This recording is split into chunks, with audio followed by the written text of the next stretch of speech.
Second part. In the last episode we looked at the events that would occur after the death of Genghis, including the several episodes that characterized that period. We will continue. The expansion under Oghdi would be some of the greatest history had ever seen and might ever see.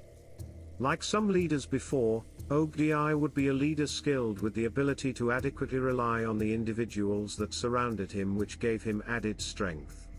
Amongst some of the individuals would be individuals like Subutai. Subutai would be a general who would be involved in activities under both Genghis and under Oghdi. His feats and successes would be extensive. A characteristic that he would do well in would be strategizing.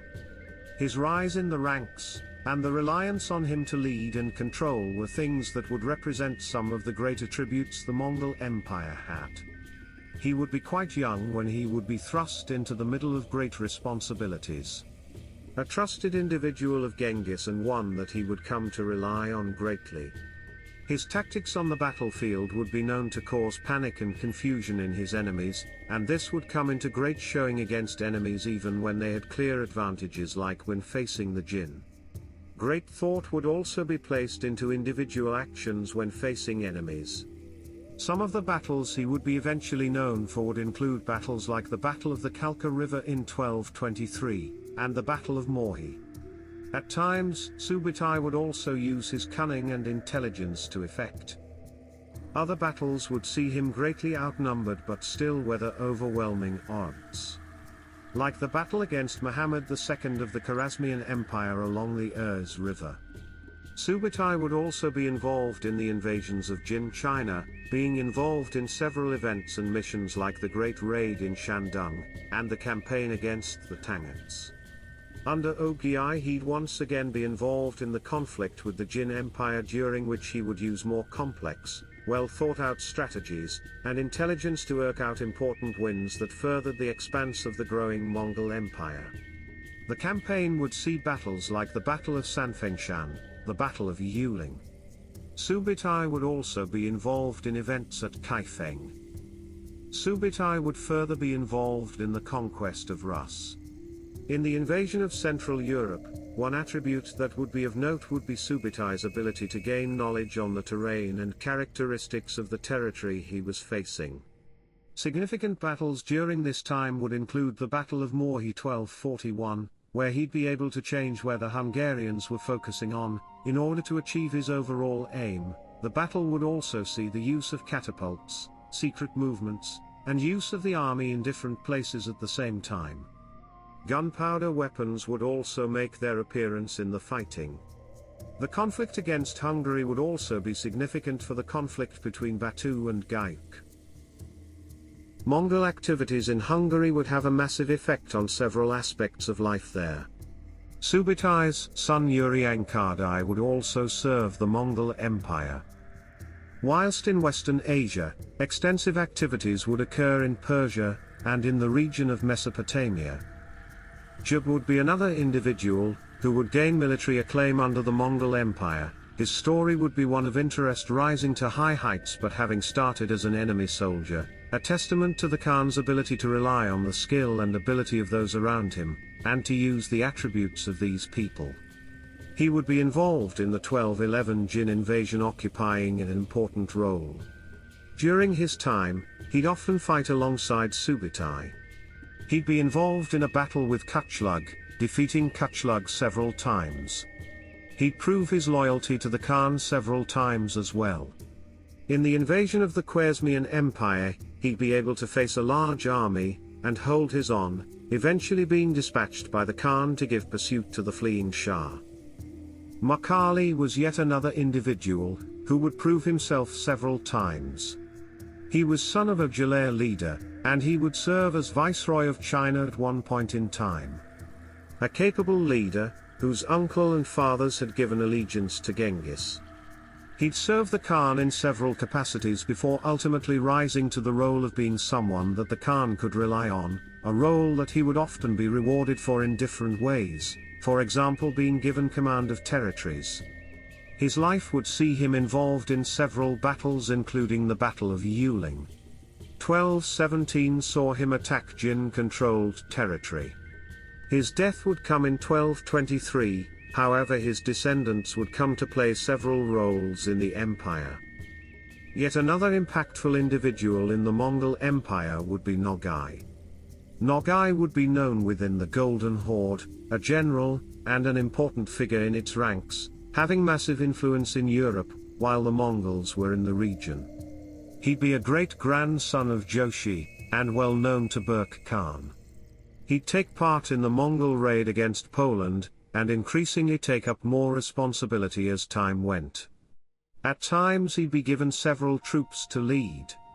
He'd further be involved in conflicts in Sandomierz, Krakow and in other cities. In the civil war between the Golden Horde and the Ilkhanate, he'd take charge of troops, and become involved in several raids. Passing through several regions and areas. He'd have to face Hulegu and Shiraman in these conflicts. The conflicts would see massive fights and clashes between large armies, but Nogai would often emerge victorious from battles that he'd come across. After Kublai Khan's reign as Great Khan began, Nogai would be active in several conflicts across Persia.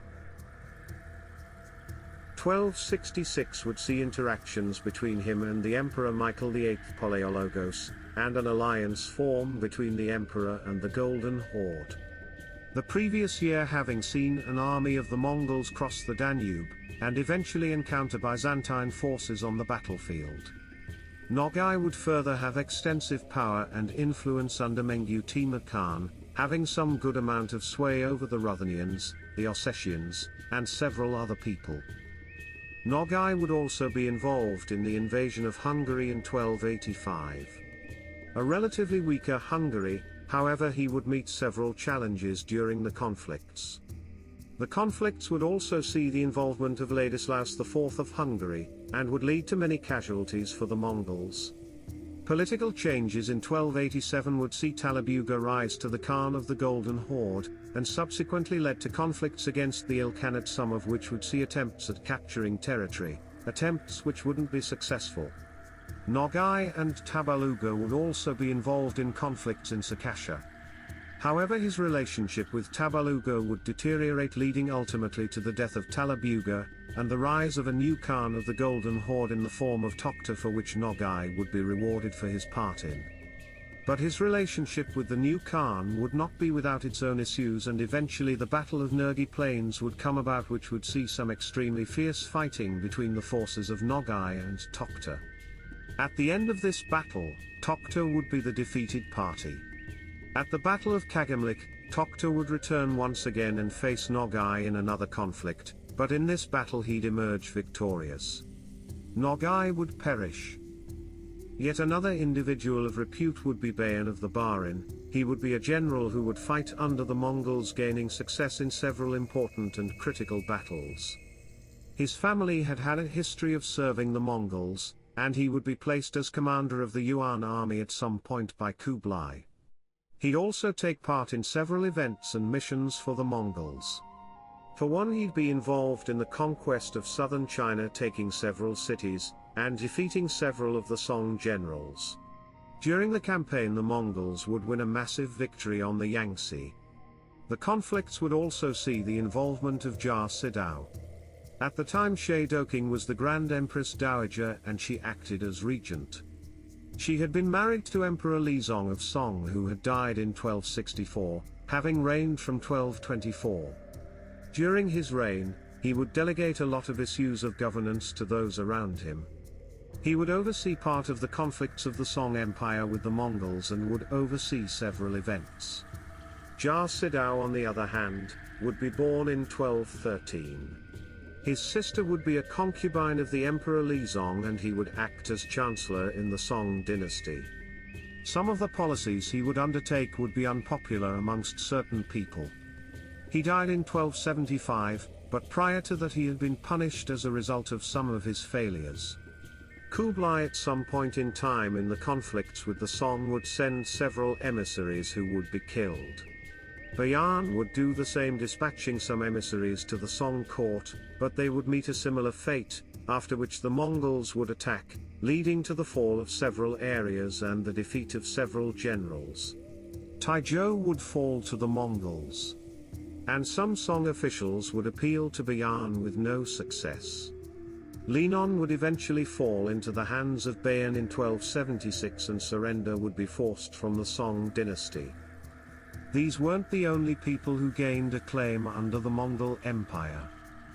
Several events would also be significant during this period in the Mongol Empire, battles that were fought and won, and battles that would be noted in history for the events that had occurred at them, the strategies that were used and the generals, and individuals who were present. One significant battle would be the Battle of Morhi. Battle of Morhi. 1241 would see the important and critical Battle of Morhi take place. In it individuals like Batu Khan, Shibon, Berke, and Subutai would make an impact on the Mongol side. On the other side would be individuals like Sbella IV of Hungary, and Matthias Ratot. Severe fighting between the troops would occur over the period of the conflicts and the Mongol Empire would emerge with the victory from the major conflicts. The period prior to the conflicts would have seen Mongol conflicts with other armies and individuals like the army of Duke Henry II the Pious of Silesia, which had occurred at Legnica, the battle against the Transylvanian armies, and the conflicts against Denis Tomai and his forces. Structures and barriers would be prepared in preparation for the Mongol advance, though this ultimately would be countered effectively by the Mongol forces who once again showed their ability to react and adapt to the varying conditions they were placed in. Hungary had been facing its own internal political issues at the time. Unpopular changes made by King Bela had made him increasingly unpopular amongst certain parts of the population, and reversals of some of the policies that had been made by the previous king also added to this. Ultimately riots would arise, and events arising from the riots would impact the strength of King Bela's forces. The Mongols had seen the Hungarians as a threat due to their interactions with groups like the Cumans. Conflicts would eventually begin. Several groups would attack the Mongols, amongst them a force that was under Duke Frederick, and forces under other individuals like Ugrinkzak, who was the Archbishop of Kalocha. These conflicts would be met with varying outcomes. Some ended in victory against the Mongols whilst others ended with the opposing armies that had met them receiving several casualties. The Mongols would retreat when King Bela eventually decided to attack ultimately. The Hungarian forces would give chase to the Mongol forces. At some point in time, the opposing forces would be warned of an impending attack by the Mongols. They would send forces to intercept Mongol forces at a bridge, which would catch the Mongol forces by surprise. Several casualties on the Mongol side would result. Some of the troops involved in the march to meet the Mongols at night would be under Kalaman, who was the king's brother, and was the Duke of Slavonia. With the defeat, the Mongols would continue. Hungarians would have been left on the bridge, and these would be attacked by the Mongols. The Hungarians fled. Those at camp would be warned of the Mongols, and Kalaman would move with forces to meet the Mongols, but they would be overwhelmed by the great numbers. It wasn't just a small Mongol force making its way, but one a lot larger. Kalaman would hope that those in camp would be ready for the approaching Mongols, but they weren't, and battle would ensue. Initially it went poorly for the Mongols, whose position would hinder them. Many casualties on the Mongol side would be endured. Subutai and the forces under him had been building a bridge to cross, and they would eventually arrive. The Hungarians would retreat to camp, and some Mongols would consider retreat. The Mongol attacks would however continue. The Hungarians contained within the camp would panic. Attacks by the Hungarians were attempted but met little overall success. Eventually, the Hungarians would try to flee, but they would do so through the route desired for their retreat by the Mongols. Many casualties occurred on the Hungarian side. The result, a victory for the Mongols. Several events would occur after this, including attacks on other locations. King Bela had escaped from the battlefield and would be pursued by the Mongols. Back to the story of Ogdi. Under him as well, we'd see a change in the regional structure of the Mongol Empire as Karakorum became the empire's capital. Campaigns in China, and against the Jin in particularly as well as against the Goryeo dynasty would bear fruit in some ways and lead to frustration in others. He'd eventually die in 1241. Torygene, widow of Ogdi, would be regent for a while, and under her some important conflicts for power would emerge. Gayuk would be the next Khan following Torygene's regency, and his reign would be marred in its own way by a conflict with relatives. Monk would be the Khan from 1251 to 1259. He would oversee several important events, and phases included in them was conflicts with the southern Song dynasty. He'd be in charge when conflicts with the Abbasid Caliphate occurred, and saw the campaigns against the Vietnam which were generally unsuccessful during his tenure in power. Though there would be other attempts after him, as there were in 1285 and in 1287. Under Monk, the Mongols would be involved in conflicts with the southern Song dynasty, and in the west. He would oversee several conflicts, amongst them were the siege of Baghdad in 1258, and campaigns in China. In the siege of Baghdad, Mongols would arrive in a city that was the center of great innovation, wonders and development.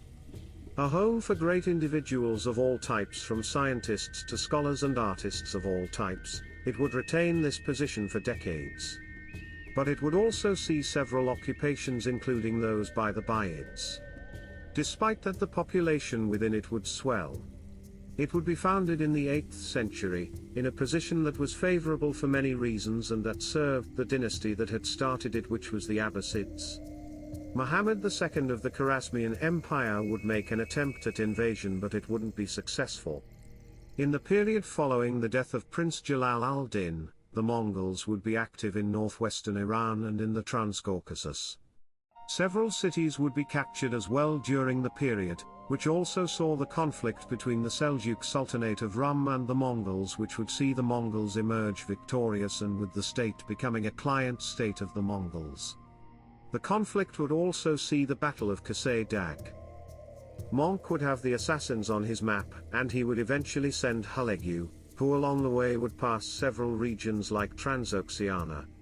He'd travel in the company of several troops, some Mongol princes and military engineers amongst several other people.